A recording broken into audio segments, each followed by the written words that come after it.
الخطبة قد كتبناها في الخطبة التي قبله. نعم بقيت المسألتان فنذكرهما الآن. الله أكبر الله أكبر لا إله إلا الله الله أكبر الله أكبر ولله الحمد.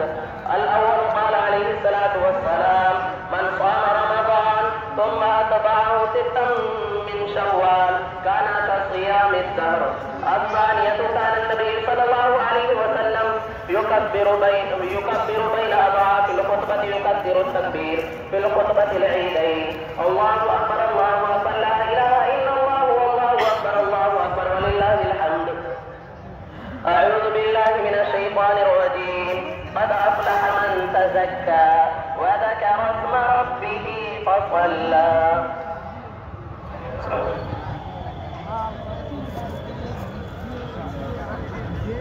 الله أكبر الله أكبر لا إله إلا الله والله أكبر الله أكبر ولله الحمد.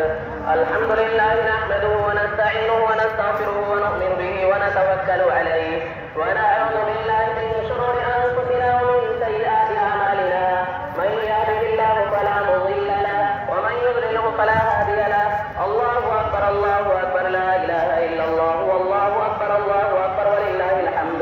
وأشهد أن لا إله إلا الله وحده لا شريك له وأشهد أن